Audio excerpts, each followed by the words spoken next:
Elon Musk desafia ministro do Supremo Tribunal Federal, Alexandre de Moraes, e diz que vai retirar restrições determinadas pelo Judiciário brasileiro. Jair Bolsonaro volta a convocar apoiadores para ato no próximo dia 21 em Copacabana. Após bronca, Lula volta a elogiar. Ministra da Saúde diz que ela tem total credibilidade em seu governo. Fim dos campeonatos regionais mais importantes do país, Palmeiras mostra a força da camisa e derrota Santos no Paulista. E no Rio, Flamengo de Tite vence o Nova Iguaçu. O Brasil News, da Rede Brasil, está começando.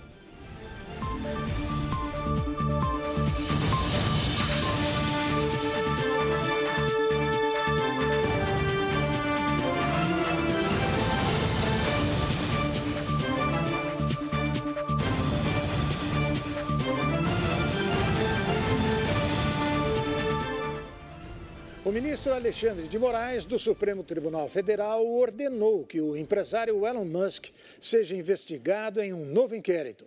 No último sábado, o bilionário sul-africano, dono da rede social X, ou X, criticou as decisões do magistrado em investigações que pedem o bloqueio de usuários da plataforma. Após ameaças e ataques do bilionário Elon Musk, dono da rede social X, o antigo Twitter, o ministro Alexandre de Moraes, do Supremo Tribunal Federal, determinou que a conduta do empresário seja investigada em novo inquérito. O magistrado também inclui Musk entre os investigados no inquérito já existente das milícias digitais. Em apurações nos últimos anos, Moraes determinou que as redes sociais bloqueassem a conta de alguns investigados. De acordo com o ministro, eles usavam as plataformas para o cometimento das práticas irregulares que são investigadas. No último fim de semana, o magistrado ordenou que a Rede X não desobedeça nenhuma ordem da Justiça brasileira e estipulou multa de R$100 mil para cada perfil que ele reativar irregularmente. Como resposta, o empresário sul-africano atacou as decisões de Moraes nas investigações comandadas pelo ministro.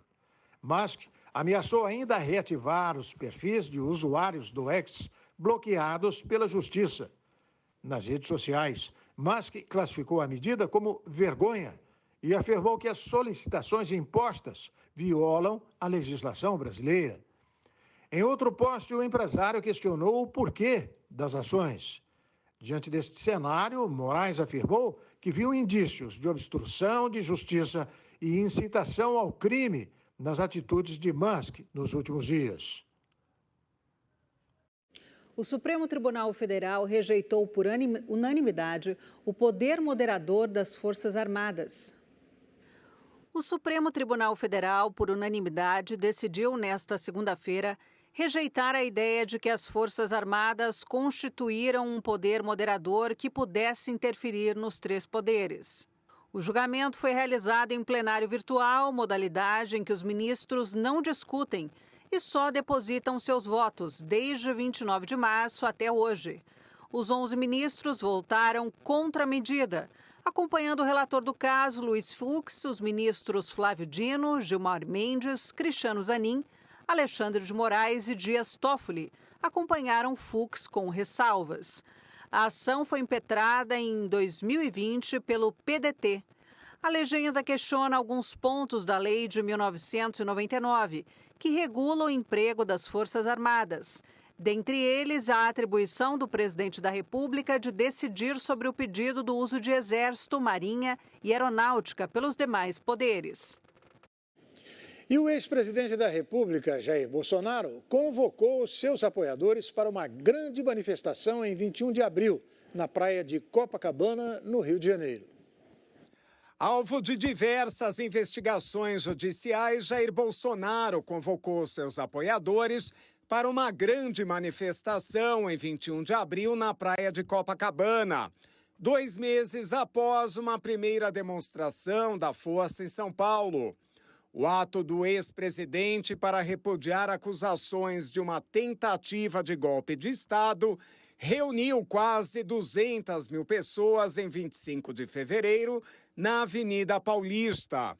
A manifestação em São Paulo ocorreu logo após Bolsonaro ter comparecido à sede da Polícia Federal em Brasília para depor no âmbito da Operação Tempus Veritatis, mas ficar em silêncio. Impedido de deixar o Brasil desde 8 de fevereiro, Bolsonaro passou 2 noites na Embaixada da Hungria durante o Carnaval, conforme revelou o jornal The New York Times, que considerou que o ex-presidente tinha se escondido para fugir da justiça.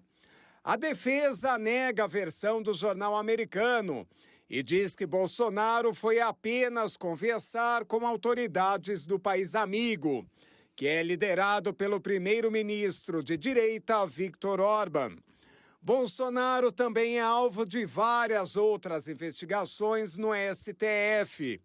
A exemplo de supostas falsificações nos certificados de vacinas e possível apropriação indevida de presentes recebidos do exterior, em particular de joias oferecidas pela Arábia Saudita. E também nesta segunda-feira, Bolsonaro foi multado pelo IBAMA por molestar uma baleia em 2023. O ex-presidente Jair Bolsonaro publicou nesta segunda-feira uma multa dada a ele pelo IBAMA por importunação a uma baleia no litoral de São Paulo em junho de 2023. O auto de infração é de 1º de abril de 2024, no valor de R$ 2.500. Na descrição, consta que a justificativa foi molestar de forma intencional espécime de cetáceo em águas jurisdicionais brasileiras. Segundo o documento, Bolsonaro tem 20 dias para apresentar sua defesa. O ex-presidente definiu o auto como uma perseguição sem fim. Em março, a Polícia Federal, depois de realizar investigações sobre o caso, decidiu não indiciar o ex-presidente por importunação à baleia. Apesar de a PF ter decidido não indiciar Bolsonaro, o IBAMA ainda pode multá-lo, uma vez que o órgão ambiental é encarregado pela responsabilização administrativa do dano ambiental, que é o que gera a multa. Ambos procedimentos podem caminhar em paralelo e são independentes. O presidente Lula esteve presente ao lado da ministra da Saúde, Nízia Trindade, num evento de anúncio de programas da pasta. Durante a coletiva de imprensa, o presidente defendeu a ministra, que recentemente foi alvo de cobranças. Lula também recebeu vacina contra a gripe. Na manhã desta segunda-feira, no Palácio do Planalto, a ministra da Saúde, Nízia Trindade, acompanhada pelo presidente Luiz Inácio Lula da Silva, falou a jornalistas sobre as iniciativas do governo na área da saúde. Durante o evento, a pasta apresentou o programa Mais Acesso a Especialistas, com o objetivo de reduzir o tempo de espera no Sistema Único de Saúde. A relação entre Lula e Nízia foi tema há algumas semanas devido às cobranças do presidente em relação à gestão da pasta durante a última reunião ministerial. Na ocasião, Lula pediu que Nízia falasse grosso na comunicação da saúde. Desta vez, Lula elogiou a ministra e ressaltou que, apesar de falar manso, ela tem credibilidade. Eu acho que a Nízia, falando manso do jeito que ela falou, eu posso até achar, Nízia, que as pessoas podem até alguém não gostar de você, mas eu duvido que tenha alguém que não acredite em cada palavra que você fala. Já a ministra reforçou que o Brasil está sendo visto como referência na retomada de importantes programas na área de saúde. Nízia explicou como o programa anunciado hoje pretende diminuir a espera nas filas do SUS. O que muda, então?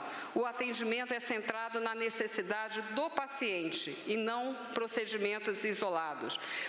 O paciente, a pessoa, a cidadã, a dona Rosa, do meu exemplo, terá acesso a cuidados integrados, incluindo todos os exames e consultas necessários.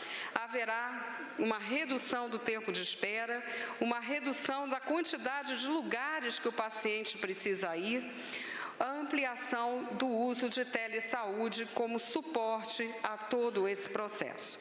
Lula, que tem 78 anos de idade, recebeu a dose da vacina contra a gripe influenza após a apresentação da ministra da Saúde. Ele afirmou que quer incentivar a população a não ter medo dos imunizantes. Então, vou tomar aqui agora a vacina para incentivar o povo brasileiro a tomar vacina outra vez.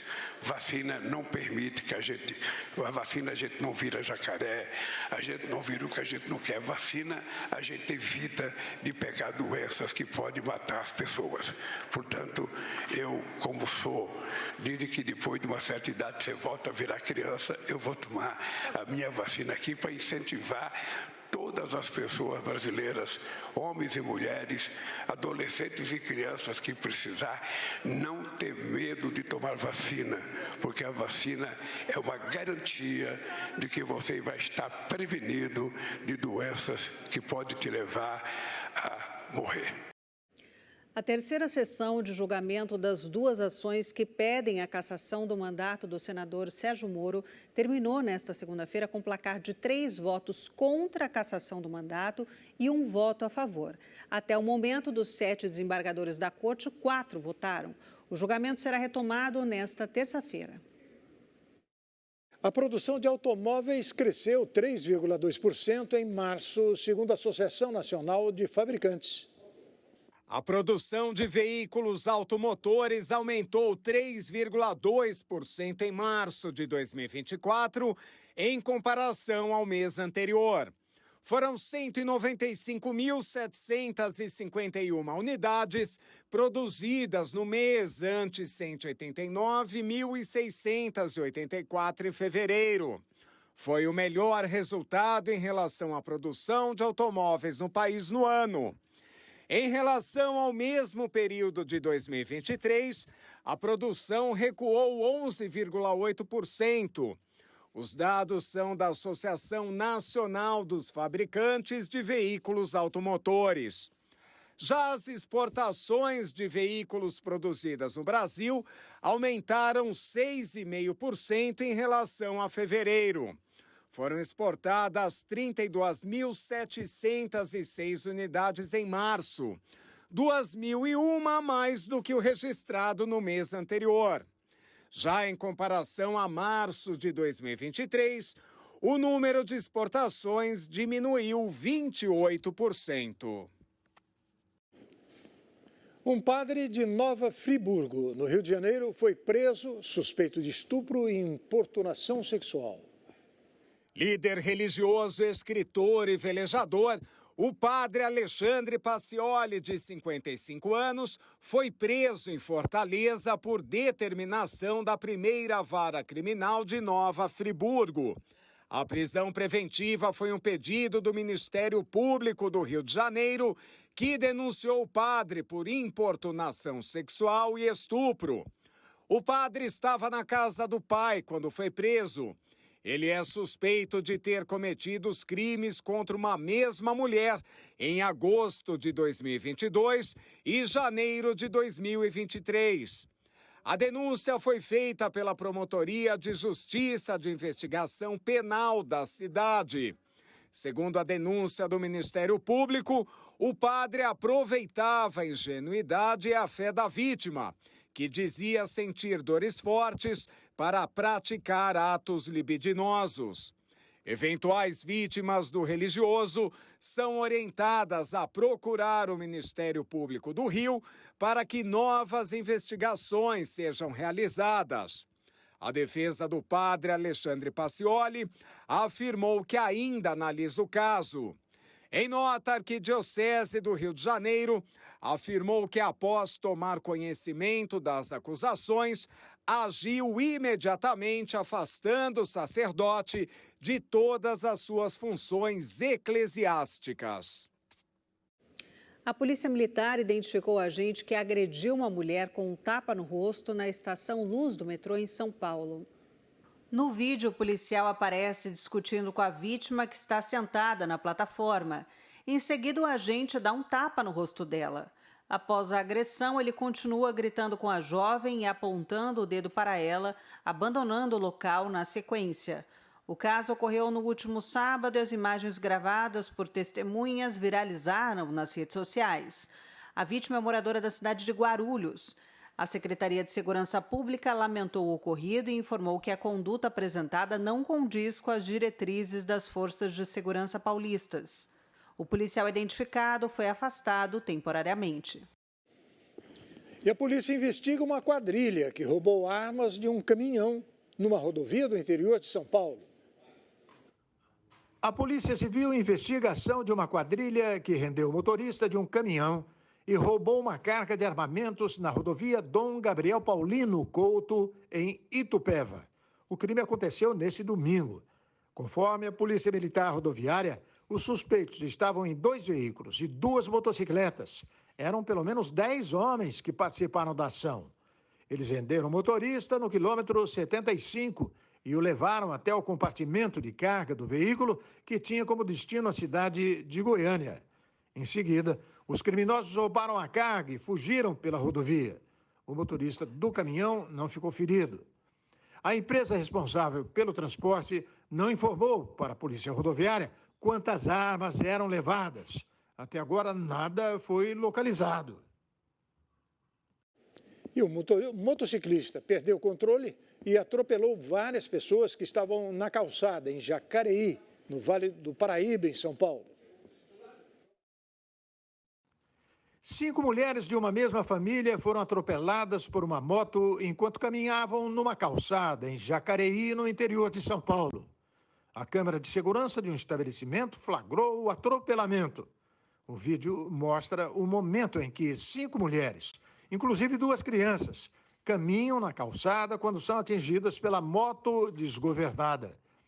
Uma das vítimas foi socorrida em estado grave e encaminhada à Santa Casa de Jacareí. Ela estava grávida de 9 meses, segundo a família, e foi necessário então fazer uma cesariana de urgência. O bebê nasceu e está bem. A mãe está internada na UTI. Além dela, uma jovem de 15 anos sofreu uma fratura na perna e também foi encaminhada ao mesmo hospital. Ainda não há informações sobre as outras mulheres e o motociclista. O caso será investigado pela Polícia Civil de Jacareí. 2 universitárias morreram e mais 2 jovens ficaram feridos em um acidente automobilístico em Serra, no Espírito Santo. 2 universitárias de 19 anos morreram após um grave acidente na rodovia Norte-Sul, na altura do bairro Jardim Limoeiro, na Serra, na madrugada deste domingo, que deixou o carro retorcido. As amigas estavam com outras 3 pessoas seguindo no sentido Laranjeiras, quando o veículo, um Ford Ka, bateu em um muro em um condomínio. Daniel Ramos Guedes, condutor do automóvel, acabou preso. De acordo com o boletim de ocorrência, o condutor do veículo informou aos policiais que estava voltando de um bar em Vitória, quando perdeu o controle do carro. Ele disse que tentou reduzir a velocidade na pista e o automóvel mudou a direção para a calçada, chocando-se contra o muro. Ele não teve ferimentos. 2 jovens foram socorridos e levados para um hospital.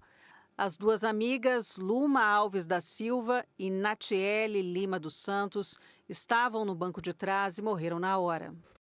Imagens mostram passageiros e um cachorro à deriva, após uma embarcação afundar no interior do Pará. Uma embarcação de médio porte naufragou no fim da tarde de sábado, nas proximidades da Ilha do Capim, no município de Abaetetuba, região nordeste do Pará. O barco, de nome Proteção de Deus, saiu do município de Anajás, no arquipélago do Marajó, e seguia em direção a Belém. A embarcação afundou totalmente. No veículo estavam 6 pessoas e um cachorro que foram resgatados por outras embarcações que estavam nas proximidades. Ninguém ficou ferido. Segundo a Prefeitura de Abaetetuba, o veículo transportava cabos de vassoura. Após o resgate, a tripulação foi socorrida pelo Corpo de Bombeiros, Defesa Civil e Secretaria de Assistência Social, que forneceu atendimento psicológico, alimentação e hospedagem. A Marinha do Brasil informou que vai apurar as causas e a responsabilidade do acidente. E olha essa, um homem foi expulso pelo motorista ao entrar com uma caixa d'água dentro do coletivo. Um passageiro foi expulso de um ônibus na cidade do Rio de Janeiro após tentar entrar no veículo transportando uma caixa d'água. O incidente chamou a atenção de quem estava por perto devido à natureza inusitada da situação. Segundo relatos de testemunhas no local, o homem tentou embarcar no ônibus com a caixa d'água, mas foi impedido pelo motorista. A decisão do condutor foi baseada nas regras de segurança e convivência, considerando o tamanho e a impraticabilidade de transportar um objeto tão grande e atípico dentro de um ônibus urbano. A Rio Ônibus, que administra o transporte na cidade, afirmou que a decisão foi correta. E um carro despencou dentro de um buraco de uma obra sem sinalização em Mesquita, na Baixada Fluminense. O motorista do carro teve ferimentos leves e precisou de atendimento. De acordo com moradores, o buraco foi aberto por conta de uma tubulação e até hoje não houve reparo. No local não há indicação que existe um buraco aberto na rua. Um caminhão guincho precisou ser acionado para retirar o veículo do local. O carro ficou parcialmente destruído. A prefeitura de Mesquita disse que o problema foi causado por uma antiga tubulação de ferro que cedeu por causa das chuvas de janeiro. O município informou ainda que o processo de licitação para a obra já está em fase final. Já a Secretaria Municipal de Infraestrutura e Serviços Públicos disse que a área estava sinalizada, mas alguém tirou o aviso. Influenciadores digitais tiveram queimaduras após ficarem com os pés imersos em gelo em uma disputa na internet. A Polícia Rodoviária Federal do Rio abriu um procedimento interno para apurar a denúncia de 4 motociclistas que afirmam que tiveram as chaves das motos furtadas por agentes da PRF na ponte Rio-Niterói. Em um vídeo que circula nas redes sociais, 4 jovens são flagrados caminhando, enquanto empurram 2 motocicletas na ponte em direção a Niterói. Eles alegam que tiveram as chaves tomadas por policiais sob a alegação de que os veículos eram barulhentos e estariam sendo punidos pelos agentes.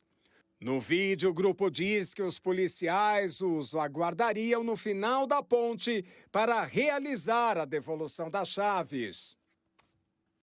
A gente mostrou agora um flagrante ali dos motociclistas andando na ponte, né? Que a PF teria tirado a chave da moto deles. Agora sim a gente vai ver aquela reportagem que eu disse há pouco dos influenciadores digitais que tiveram queimaduras porque ficaram com os pés em gelo numa disputa da internet. 3 influenciadores sofreram queimaduras de 1º e 2º grau após ficarem com os pés imersos em um balde de gelo com sal grosso durante uma prova para um reality show promovido pelo cantor de brega funk Anderson Neif, no Recife. Durante a atividade, os 3 ficaram 15 minutos com os pés cobertos. Após o fim da prova, eles notaram as queimaduras. Os 2 rapazes foram socorridos e levados para hospitais particulares. Já a menina MC Tami chegou a voltar à casa onde estava sendo gravado o reality, mas também precisou ser levada ao hospital em decorrência de fortes dores nos pés. Em publicações compartilhadas nas redes sociais, os influenciadores apareceram chorando muito, mostrando as queimaduras e as bolhas. E um avião perdeu parte da cobertura do motor durante decolagem nos Estados Unidos. Passageiros de um voo que saía do aeroporto de Denver e ia para Houston viveram momentos de pânico neste domingo. Logo na decolagem, o Boeing 737-800 da Southwest Airlines não parecia bem e um dos passageiros gravou o momento em que, catalisada pela velocidade, a aeronave perdeu um pedaço da sua carcaça. E justamente aquele que protegia uma das turbinas. As imagens foram publicadas nas redes sociais e viralizaram. No vídeo é possível ver o momento que um pedaço desse casco que cobre a turbina se solta e bate contra a asa direita da aeronave. O voo chegou a decolar, mas felizmente a tripulação percebeu o problema e retornou ao aeroporto de Denver. Agora o episódio será investigado pela Agência Federal de Aviação Norte-Americana. O ex-presidente dos Estados Unidos, Donald Trump, rejeitou a proibição do aborto no país. O republicano defendeu que cada estado deve decidir suas próprias leis. O direito ao aborto deve ser deixado à decisão de cada governo estadual dos Estados Unidos. A afirmação foi feita nesta segunda-feira pelo candidato republicano Donald Trump, ao mesmo tempo que rejeita uma lei que proíbe esta prática a nível federal. Minha opinião é que agora temos o aborto onde todos queriam do ponto de vista legal. Os estados vão determinar por voto ou legislação ou talvez ambos. E o que quer que eles decidam deve ser a lei, neste caso, a lei do estado. O vídeo foi publicado na rede social de Trump, após semanas de questionamentos sobre qual seria a sua posição sobre o assunto. Em fevereiro, o jornal The New York Times publicou que o republicano havia dito a assessores que gostava da ideia de uma proibição federal do aborto a partir das 16 semanas, mas que hesitava em torná-la pública para não incomodar seus apoiadores mais conservadores. Uma decisão da Suprema Corte dos Estados Unidos, promovida por 3 indicados por Trump, deixou aos estados, em 2022, a tarefa de legislar sobre esta questão. Muitos conservadores esperam que uma proibição federal possa derrubar leis de alguns estados que legalizaram a prática. No vídeo, Trump diz ser firmemente a favor de exceções para estupro, incesto e a vida da mãe, e voltou a apoiar o acesso à fertilização in vitro. Depois de retirar as tropas do sul da faixa de Gaza, o ministro de Defesa israelense anunciou que o exército prepara uma ofensiva contra Rafah, uma cidade que fica no extremo sul do enclave sitiado, abrigando os palestinos que fugiram para lá. Vamos ver a reportagem. Israel retirou as tropas do sul da faixa de Gaza. No domingo, 6 meses após o início da guerra devastadora contra o Hamas, o exército israelense diz que concluiu a missão em Khan Yunis, cidade natal de Yahya Sinwar, um dos líderes do movimento islamista palestino. O exército, no entanto, esclareceu que uma força significativa vai continuar a operar no enclave sitiado para conduzir operações precisas baseadas em inteligência. Após o anúncio, dezenas de refugiados palestinos em Rafah iniciaram viagem de volta a Khan Yunis.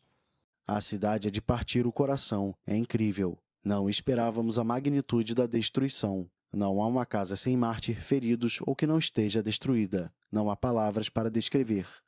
O ministro da Defesa israelense, Yoav Gallant, afirmou que as tropas foram retiradas de Khan Yunis para se preparar para futuras missões, as quais incluem um ataque a Rafah, localizada no extremo sul de Gaza.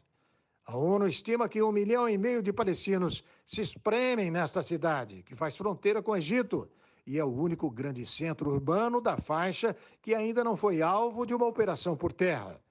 O primeiro-ministro israelense Benjamin Netanyahu descarta um cessar-fogo sem que o Hamas liberte todos os reféns, enquanto o Egito recebe uma nova rodada de negociações em busca de trégua. As conquistas da guerra são grandes. Eliminamos 19 dos 24 batalhões do Hamas, incluindo comandantes sêniores. Matamos, ferimos ou capturamos um número significativo de terroristas. Expurgamos Al-Shifa e muitos outros quartéis generais. Destruímos fábricas de mísseis, armas e munições e continuamos destruindo sistematicamente o que está no subsolo. Estamos a um passo da vitória. Os 6 meses de conflito deixaram a faixa de Gaza em ruínas. E a ONU estima que a maior parte de seus 2.400.000 habitantes estejam à beira da fome. Iniciada em 7 de outubro, após um ataque sem precedentes perpetrado pelo Hamas, a guerra já deixou mais de 33 mil mortos no território palestino, segundo o Ministério da Saúde subordinado ao movimento islamita. O Papa Francisco se reuniu nesta segunda-feira com parentes de vários israelenses sequestrados pelo Hamas no atentado de 7 de outubro. O Papa Francisco se reuniu nesta segunda-feira com parentes de vários reféns sequestrados por milicianos do Hamas no atentado de 7 de outubro. Os membros de 5 famílias israelenses tiveram uma audiência privada com o pontífice, a quem exibiram cartazes com imagens de seus parentes, incluindo das crianças Ariel e Kfir Bibas, que têm 4 anos e 1 ano, respectivamente. Francisco já havia se reunido em novembro com outro grupo de familiares de reféns no Vaticano, no mesmo dia em que também recebeu um grupo de palestinos que tem família em Gaza.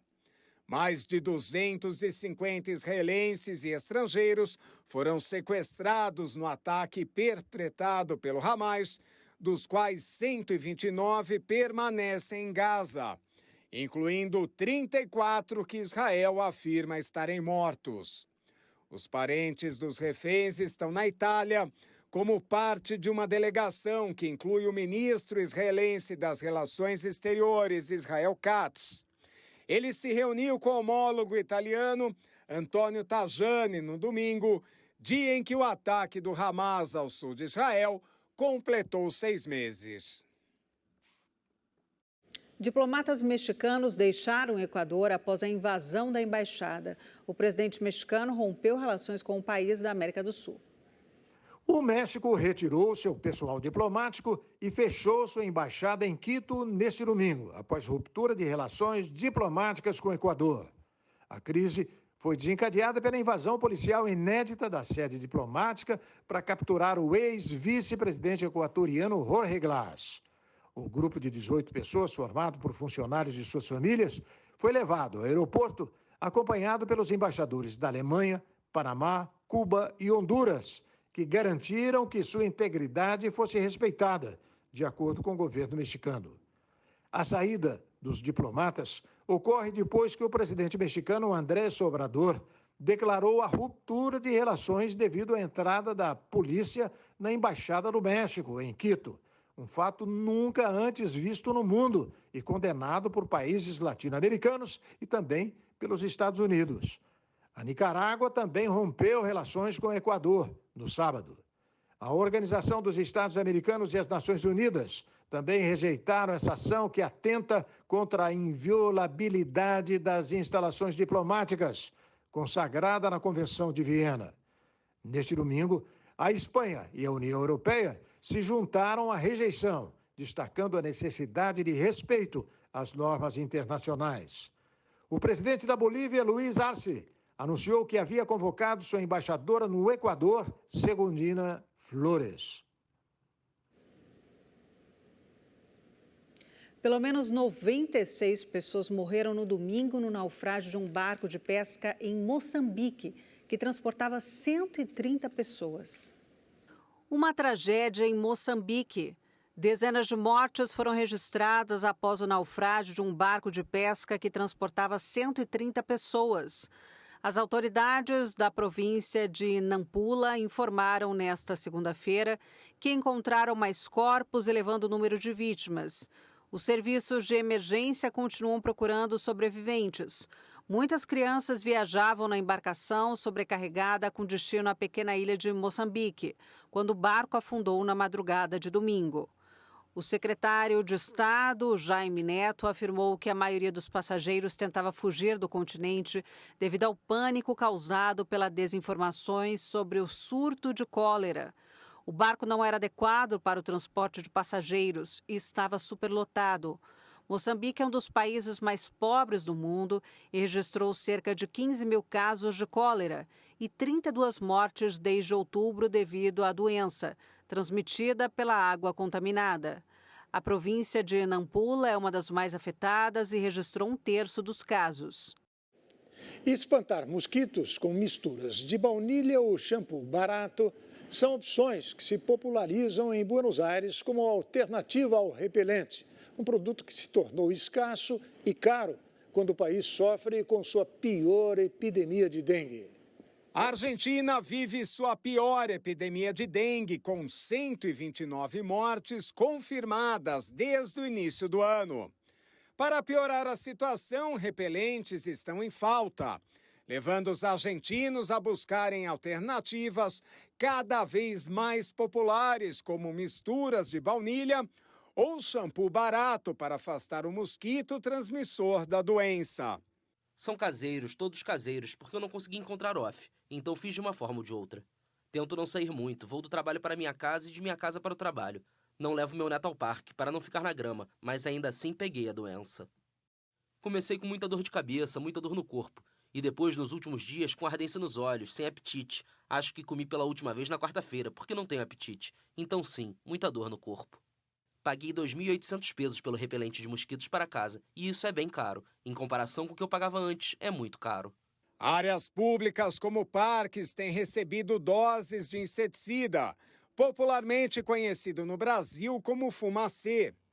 O presidente argentino Javier Milei, cuja bandeira é a redução ao mínimo do papel do Estado, decidiu intervir e eliminou por um mês as travas à importação de repelentes, com o que espera que o mercado se regule.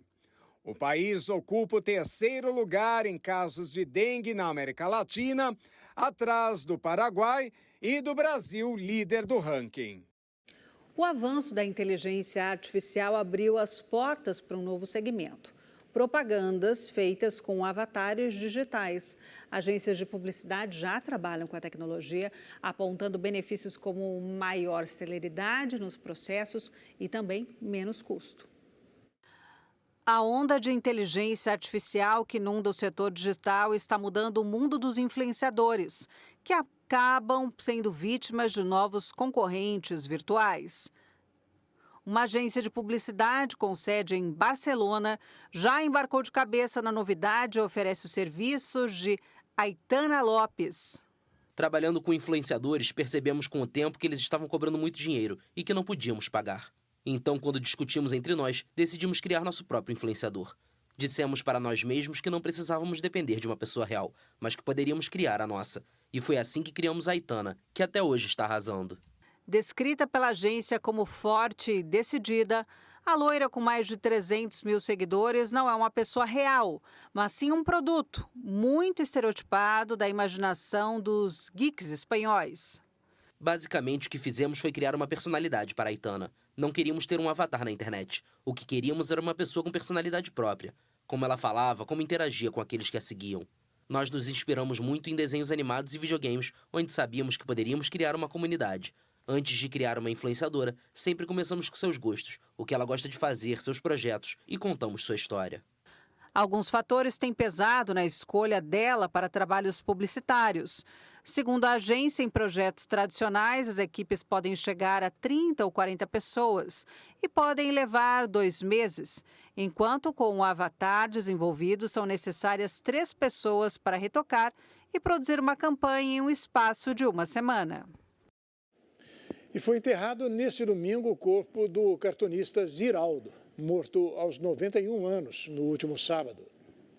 O corpo do desenhista e escritor Ziraldo foi enterrado na tarde deste domingo no cemitério São João Batista, em Botafogo, zona sul do Rio. O desenhista morreu aos 91 anos, em casa, dormindo, de causas naturais. O velório, aberto ao público, ocorreu entre a manhã e a tarde do domingo no Museu de Arte Moderna do Rio de Janeiro, com a presença de fãs, amigos, parentes, autoridades e artistas. No auge da ditadura militar, Ziraldo fundou com amigos o jornal tabloide chamado O Pasquim, com textos ácidos, ilustrações debochadas e personagens inesquecíveis, como Graúna, os Fradins ou o Baldo. O seminário, então, entrou na luta pela democracia. Em 1969, publicou seu primeiro livro infantil, Flicts. Em 1979, passou a se dedicar à literatura para crianças. Seu maior sucesso, O Menino Maluquinho, saiu em 1980. É considerado um dos maiores fenômenos do mercado editorial brasileiro em todos os tempos. Uma grande perda. E o escritor Ailton Krenak disse esperar que todo o Brasil entenda que estamos virando a página da relação entre a Academia Brasileira de Letras e os povos originários. O ativista se tornou o primeiro indígena a ingressar na instituição.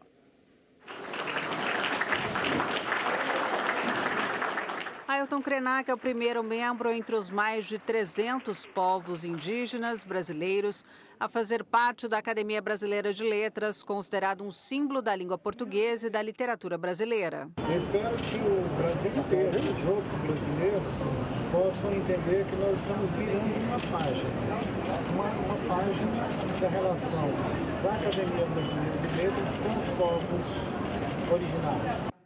O escritor de 70 anos é conhecido por trabalhos aclamados que criticam os excessos do colonialismo e do capitalismo, incluindo a coleção de ensaios Ideias para Adiar o Fim do Mundo, que foi traduzida para mais de 10 idiomas. Eu venho para cá para trazer línguas nativas do Brasil para um ambiente que faz a expansão da lusofonia.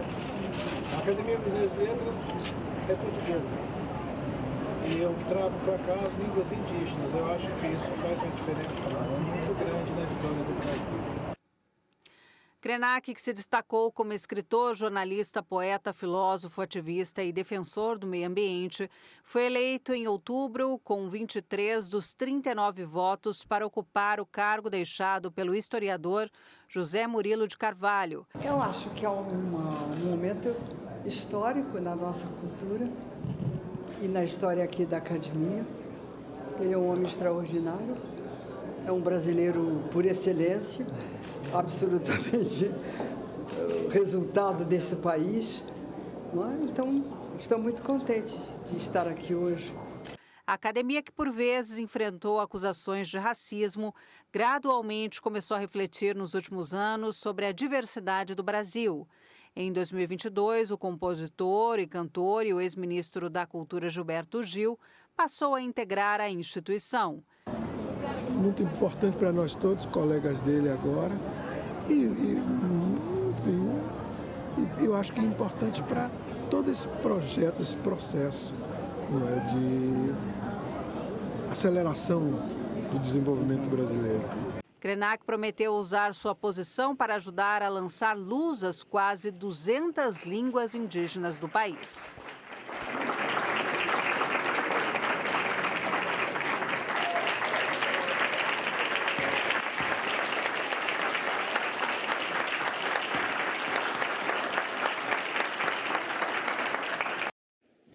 Hora do futebol no Brasil News.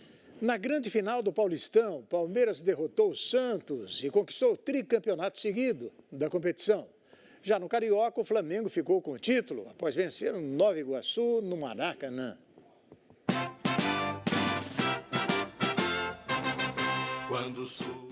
A sala de troféus não para de crescer. O Palmeiras é o campeão paulista de 2024. A equipe alviverde alcançou o tricampeonato consecutivo após bater o Santos no Allianz Parque por 2-0, revertendo o agregado. No jogo de ida na Vila Belmiro, o Peixe havia vencido pelo placar mínimo. E a força do estádio palestrino foi mostrada mais uma vez. O Verdão abriu a contagem ainda na primeira etapa. O jovem Hendrick foi derrubado na área e o juiz assinalou pênalti após conferir o VAR. Na cobrança, Rafael Veiga bateu e deixou tudo igual no agregado. O gol do título só foi acontecer na segunda etapa. Aos 11 minutos, Piquerez cruzou para Flaco Lopes escorar e Aníbal Moreno marcar o segundo do Alviverde imponente. E terminou assim, Palmeiras campeão 2, Santos 0. Com a conquista, o técnico português Abel Ferreira chegou ao 10º título no comando do Palmeiras. Transformando a lealdade em padrão, sabe sempre levar de vencido e mostrar que de fato é campeão.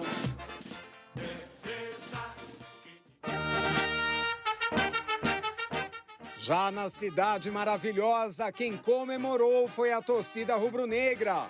O Flamengo não teve dificuldades para levar o 38º título do Cariocão. A equipe comandada por Tite bateu Nova Iguaçu pelo placar de 1-0. O time de Pedro e companhia jogou com o regulamento debaixo do braço, após vencer no jogo de ida por 3-0.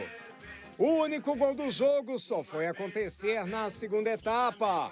Aos 29 minutos, Ayrton Lucas tocou para trás e Bruno Henrique mandou de canhota no ângulo esquerdo do goleiro. Golaço, hein? E ficou nisso, Flamengo campeão 1, Nova Iguaçu 0. Um desgosto profundo se faltasse o Flamengo no mundo. Parabéns para o Palmeiras e para o Flamengo, né?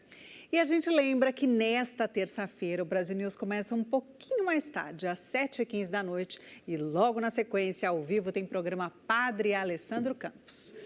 E o Brasil News de hoje fica por aqui. Nós voltamos amanhã. Até lá.